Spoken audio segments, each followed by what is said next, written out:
AIIMS के अंदर तो हर कोई जॉब करना चाहता है। सो इफ आप लोगों का भी सपना है कि मुझे एम्स के अंदर एक अच्छी सी जॉब चाहिए, so this is the correct video. इस वीडियो के अंदर आज मैं आपको बताने वाली हूँ एम्स के अंदर काफी सारी वैकेंसीज आई हैं, लेकिन हमारे बच्चों को पता नहीं होता है वैकेंसीज। इस वीडियो के अंदर मैं वैकेंसीज वो भी बताने वाली हूँ जो एक 10th क्वालिफाइड स्टूडेंट अप्लाई कर सकता है, एक 12th क्वालिफाइड स्टूडेंट कर सकता है। अगर आपने बी फार्मा किया हुआ है, आपने बीएससी लाइफ साइंस किया हुआ है, आपने लाइक कोई भी बीएससी का कोर्स किया हुआ है मेडिकल फील्ड के अंदर, एंड आप सोच रहे हैं कि मुझे एक अच्छी सी गवर्नमेंट जॉब मिल जाए, सो इस वीडियो में मैं आपको वो सारी इंफॉर्मेशन बताने वाली हूँ। मेक श्योर चैनल को सब्सक्राइब जरूर कर देना, बिकॉज आगे ऐसी बहुत सारी इंफॉर्मेटिव वीडियोस मैं आप लोगों के लिए लेके आने वाली हूँ। सो बच्चों, सबसे पहले ऑफिशियल नोटिफिकेशन से ही स्टार्ट करते हैं। एम्स की ऑफिशियल वेबसाइट पे आपको जाना है। जैसे ऑफिशियल वेबसाइट पे जाओगे, यहाँ पे आपको होम पे क्लिक करोगे, ये पेज आपको ओपन आके आएगा। अब यहाँ पे आपको चेक क्या करना है, यहाँ पे आपको चेक करना है ये रिक्रूटमेंट वाला ऑप्शन। कौन सा? This recruitment. जैसे इस पे जाओगे तो आप ये देख रहे हो एक एंट्रेंस एग्जाम के बारे में इन्होंने इन्फॉर्मेशन निकाला है, common recruitment examination. Common recruitment examination ये क्या है? पूरे ऑल ओवर द इंडिया जितने भी एम्स हैं, सभी एम्स के अंदर जो भी वैकेंसीज होती हैं, किसी भी छोटी से लेके बड़ी तक वैकेंसी, वो सब के लिए आपको यही एग्जाम देना होता है, सीआरई का exam. And this CRE exam is very important. इसके लिए एप्लीकेशन ऑलरेडी स्टार्ट हो चुके हैं, जिसका एग्जाम कमिंग फैब में है। सारी इंफॉर्मेशन बताने वाली हूँ, सो पेशेंटली बैठ के सुनना अच्छे से। तो क्या है इसके बारे में, सारी डिटेल्स चेक कर लो। वैसे काफी बड़ा सा इन्होंने दिया हुआ है। पहले मैं आपको नोटिफिकेशन बता रही हूँ उसका। पूरा एडवर्टाइजमेंट भाई 204 पेज का है, ठीक है? ये देख रहे हो, बहुत बहुत बड़ा है भाई। तो अब इसके अंदर जो जो इम्पोर्टेंट इम्पोर्टेंट चीज है ना, मैं आपको सारी इंपॉर्टेंट चीजें बता देती हूँ। एक बस को सेव करके ओपन कर लेते हैं हम अपने पास, सो दैट मैं आपको चीजें हाईलाइट करूँ। तो देखो, सबसे पहली चीज, इसका जो रजिस्ट्रेशन है ना, वो 7 जनवरी से स्टार्ट हुआ है। 7 जनवरी से लेके 31 जनवरी तक इसका रजिस्ट्रेशन ये चलने वाला है। Let's have a look. हम इसको थोड़ा ओपन कर लेते हैं, एक सेकेंड। किधर गया हमारा डॉक्यूमेंट? थोड़ा सा बड़ा था, wait. Open with free form, save. काफी पेजेस है इसके अंदर, तो इट्स टेकिंग मच टाइम थोड़ा सा ओपन होने के लिए। या दिस वन, ठीक है। अब आराम से एक एक पॉइंट मैं आपको बताऊंगी। तो सबसे पहली चीज क्या क्या ध्यान रखना है, इसका रजिस्ट्रेशन कब से स्टार्ट हो रहा है। तो भाई इसका जो, एक सेकेंड, या इसका जो रजिस्ट्रेशन है बेटा, इसका रजिस्ट्रेशन 7 जनवरी से स्टार्ट होकर 31 जनवरी तक चलने वाला है, ठीक है। कैसे रजिस्ट्रेशन करना है सारी चीजें बताऊंगी।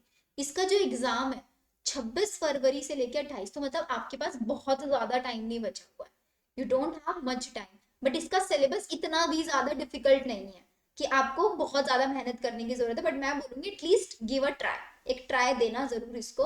तो अभी क्या बोल रहे हैं कि भाई इसके अंदर आपका जो कॉमन रिक्रूटमेंट एग्जाम है, ये अलग अलग एम्स में या फिर central government AIIMS as well as central government AIIMS New Delhi conducting body है इसके लिए, ठीक है। अलग अलग ग्रुप बी ग्रुप सी की पोस्ट होती है। अभी आई नो आप लोग छोटे बच्चे हो, लाइक इतना समझ में नहीं आएगा, बट आप लोगों के लिए इंपॉर्टेंट चीज क्या है, इंपॉर्टेंट चीज पे आ जाते हैं हम लोग यहाँ पे, कि यहाँ पे पोस्ट क्या क्या है और उसके लिए एलिजिबिलिटी।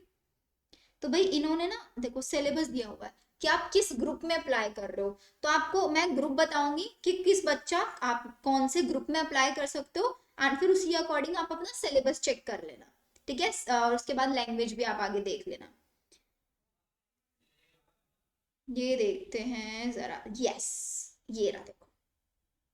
अब हमारे पास डाइटिशियन के लिए तो MSc, I don't know MSc का कोई बच्चा होगा, अगर एमएससी का कोई है, सो भाई अगर आपने एमएससी फूड एंड न्यूट्रिशन किया हुआ है किसी भी यूनिवर्सिटी से, तो आप एम्स के अंदर कौन सी पोस्ट पे जा सकते हो? एम्स बिलासपुर के अंदर है असिस्टेंट डाइटिशियन की पोस्ट, जिसका पे लेवल 6 है। पे लेवल 6 में कितनी सैलरी होती है गूगल कर लेना, ठीक है। इफ यू वांट, मुझे खुद भी नहीं पता है डाइटिशियन की, तो मैं आपको चेक करके भी बता देती हूँ पे लेवल 6 कितना होता है। पे लेवल 6 होता है भाई हमारे पास अराउंड 35 to 40,000 के आसपास, लाइक 35 प्लस प्लस होता है। आपकी एज 35 से ज्यादा नहीं होनी चाहिए, ये है। तो यहाँ पे ये तो हमारे पास वो बच्चे जिन्होंने बीएससी एमएससी किया हुआ है। अब एक जॉब है हमारे किसके लिए, बीएससी वाले बच्चों के लिए। भैया अगर आपने बीएससी किया होम साइंस के अंदर, तो आप क्या बन सकते हैं, डाइटिस्ट एंड न्यूट्रिशन डेमोन्स्ट्रेटर बन सकते हैं। कहाँ पे है आपका, regional institute of paramedical and nursing, इसके अंदर ही आपकी जॉब है। एमएससी आपने होम साइंस किया हुआ है, फूड न्यूट्रिशन किया हुआ है, आप अपनी क्वालिफिकेशन के अकॉर्डिंग, अपनी क्वालिफिकेशन के अकॉर्डिंग आप यहाँ पे चेक कर सकते हैं कि आप किस पोस्ट में जा सकते हैं। जैसे कि अगर आपने सब कुछ नहीं किया हुआ, सिर्फ आपने बीएससी की डिग्री की हुई है, बोलते हैं ना भाई बीएससी के बाद कोई जॉब नहीं लगती है, ये रही हमारे पास जॉब। बीएससी कर रखी है, आपको बेसिक सी नॉलेज है MS word power point in सब चलानी है, जो कि आज के टाइम में सबको होती है, तो आप एज असिस्टेंट पोस्ट पे जा सकते हैं आईसीएमआर के हेडक्वार्टर पे। आपकी एज 30 प्लस नहीं होनी चाहिए, अगेन पे लेवल 6 और वो बढ़ता रहता है विद एक्सपीरियंस। तो ये हमारे पास सारी जॉब्स है असिस्टेंट की, आईसीएमआर नोएडा, ठीक है, भोपाल, जबलपुर, पुणे, अलग अलग जगह पे है। ये सारी की सारी उनके लिए है जिन्होंने बीएससी करी हुई है किसी भी रिकॉग्नाइज यूनिवर्सिटी या इंस्टीट्यूट से। तो मतलब this job is for BSc student, ये सारी असिस्टेंट वाली। तो आप यहाँ पे चेक कर लेना। अब आ जाओ हमारे 12th क्वालिफाइड वाले बच्चों के लिए, ये सारी वही हैं डिग्रीज वाली। हाँ जी, अगर आप एक 12th क्लास आपने पास किया हुआ है, ठीक है, एंड यू आर लुकिंग कि हमें एक अच्छी जॉब मिल जाए, तो आपको एम्स के अंदर जॉब मिल रही है। देखो जॉब क्या है, डेटा एंट्री ऑपरेटर की ग्रेड ए की जॉब है, पे लेवल 4 है। पे लेवल 4 में सैलरी बता देती हूँ कितनी होती है, देखो जरा, पे लेवल 4 के अंदर सैलरी होती है आपकी 60,000 से लेके 80,000 तक। अगर आप एक फ्रेशर हैं तो आपको हो सकता है कि ये 30-40 की रेंज में मिलेगा, बट हर साल इंक्रीज होता है। और क्या चाहिए, सिर्फ 12th की डिग्री चाहिए आपके पास। एग्जाम क्या देना है, सीआरई का एग्जाम देना है। इसके अलावा आपकी जो डेटा एंट्री है, मतलब टाइपिंग स्पीड है, वो कितनी होनी चाहिए, should process a speed of not less than 8,000 की डिप्रेशन, मतलब 8,000 कीज का ये पूरा होता है, आप लोगों को पता होगा जो बच्चे पढ़ते हैं, ठीक है। नेक्स्ट हमारे पास ये एम्स पटना में है, एम्स ये सारी पोस्ट उन बच्चों के लिए जिन्होंने सिर्फ 12th पास किया है, टाइपिंग अच्छी है उनकी, ये सब उन बच्चों के लिए। जूनियर असिस्टेंट है, ठीक है, जूनियर एडमिनिस्ट्रेटिव असिस्टेंट, काफी अच्छी जॉब है, गवर्नमेंट जॉब है, सबसे इंपॉर्टेंट चीज। ये सब 12th वाले बच्चों के लिए, अलग अलग जगह पे, एम्स नागपुर, आप अपने स्टेट के अकॉर्डिंग जा सकते हो। ये देखो लोअर डिवीजन के क्लर्क्स की भी जॉब है, देखो यहाँ पे एम्स के अंदर ही, वही 12th की डिग्री चाहिए, टाइपिंग कंप्यूटर में टाइपिंग स्पीड चाहिए और बेसिक कंप्यूटर नॉलेज चाहिए आपको, ये अलग अलग एम्स के अंदर है। फिर नेक्स्ट चीज, ये भी क्लर्क में आपके वो इंडियन काउंसिल, मैं बताया सेंट्रल गवर्नमेंट्स के अंदर भी मिलेगा, ये रहा। तो ये सारी की सारी हो गई हमारी इसके लिए।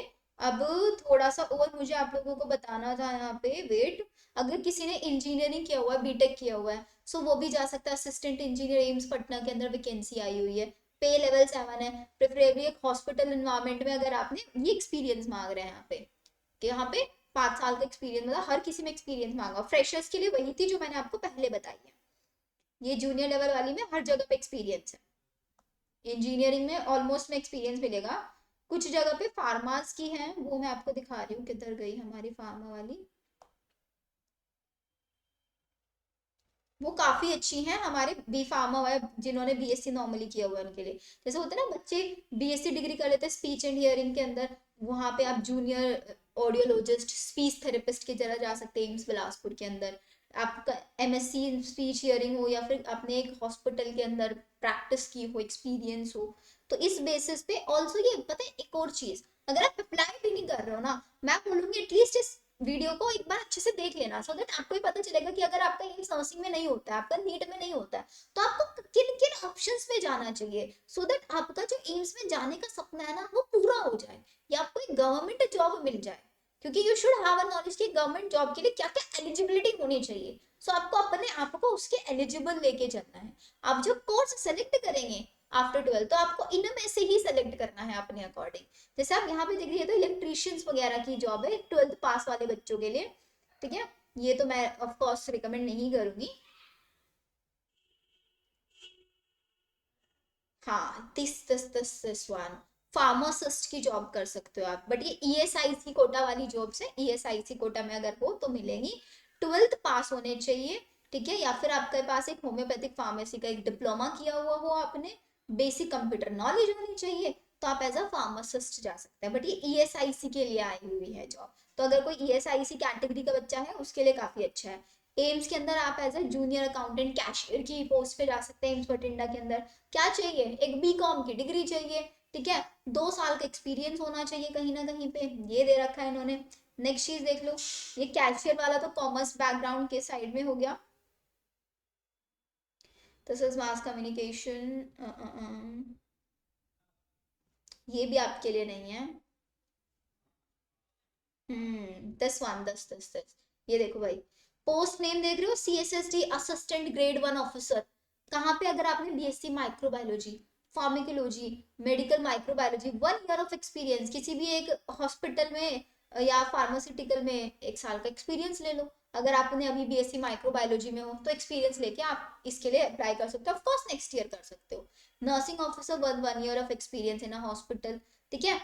ये आपको अपॉर्चुनिटीज पता चल रही हैं कि क्या क्या अपॉर्चुनिटीज आपके पास भी हो सकती हैं। लैब टेक्नीशियन की पोस्ट पे आप जा सकते हो। 10+2 डिग्री चाहिए, पीसीएमबी होना चाहिए, 2 ईयर रेगुलर डिप्लोमा किसमें, एमएलटी के अंदर, होता है ना बच्चे डिप्लोमा कर लेता है, और 1 साल का एक्सपीरियंस चाहिए मिनिमम 100 बेड वाले हॉस्पिटल के अंदर। 10+2 की डिग्री होनी चाहिए, या फिर आपने बीएससी एमएलटी किया हुआ है, जैसे अगर आपके पास एक्सपीरियंस नहीं है, बीएससी एमएलटी किया हुआ है, तो आप तब जूनियर मेडिकल लैब टेक्नोलॉजिस्ट पे जा सकते हैं एम्स बिलासपुर के अंदर। पे लेवल 5 है, पे लेवल 5 पे बता देती हूँ कितना होता है।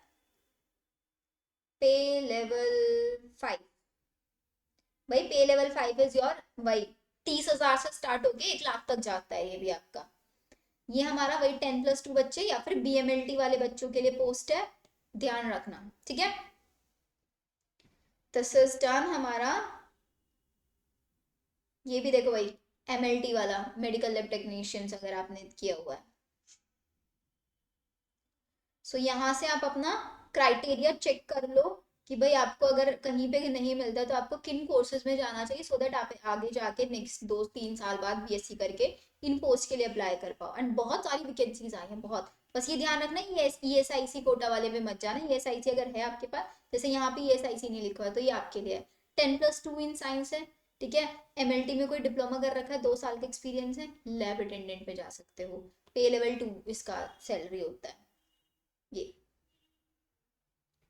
देखो यहाँ पे जैसे एक्सपीरियंस नहीं मांग रहे हैं, लैब टेक्नीशियन में एम्स मंगलाकारी में 10+2 चाहिए, या मेडिकल लैब टेक्नोलॉजी होना चाहिए, या बीएससी इन एमएलटी होना चाहिए। ऑफ कोर्स जा सकते हो आप बहुत इजीली, ठीक है। तो इतनी काफी सारी वैकेंसीज है भाई, बहुत वैकेंसीज हैं, आप देखोगे ना समझ में आएगा आपको।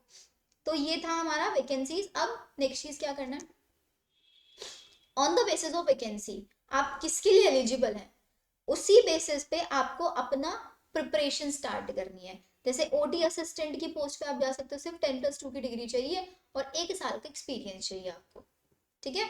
या आप ओटी असिस्टेंट अटेंडेंट पे जा सकते हैं, ईसीजी टेक्नीशियन पे जा सकते हैं, ईसीजी का 2 साल का डिप्लोमा कर लो कहीं से, then of course you can go here. तो बहुत सारी वैकेंसीज हैं, ईएसआईसी की ऑफ कोर्स ज्यादा है, बट और भी वैकेंसीज हैं। ऑन द बेसिस ऑफ आप कौन सी पोस्ट पे जाना चाहते हो, उसी पोस्ट के अकॉर्डिंग आप प्रिपरेशन करोगे। सिलेबस मैंने आपको बता दिया कहाँ मिलेगा, इसी में ही जस्ट ऊपर की साइड आपको सिलेबस मिलेगा। ये सारी वैकेंसीज है भाई, बीएससी ओटी कर रखा है आपने, ठीक है, टेक्नोलॉजिस्ट बन सकते हो एम्स न्यू दिल्ली के अंदर, एनेस्थीसिया ऑपरेशन ओटी, ये आई हुई है वैकेंसीज, ठीक है। ये भी काफी अच्छी वैकेंसीज है टेक्नीशियंस वाली। तो अच्छे से देख लेना एक एक vacancy, you would have better clarity कि क्या करना है क्या नहीं करना है। आप लोगों के पास कोई भी क्लियर कोई भी डाउट होगा, so you can ask me in the comment section, आप कमेंट सेक्शन में मुझसे पूछ सकते हैं। लास्ट डेट इज 31 Jan, फटाफट से अप्लाई कर दो। एग्जाम डेट मैंने आपको बता दिया, ये मौका बार बार नहीं मिलता आप लोगों को, ठीक है। चलो फिर मिलते हैं नेक्स्ट सेशन में, बाय एवरीवन।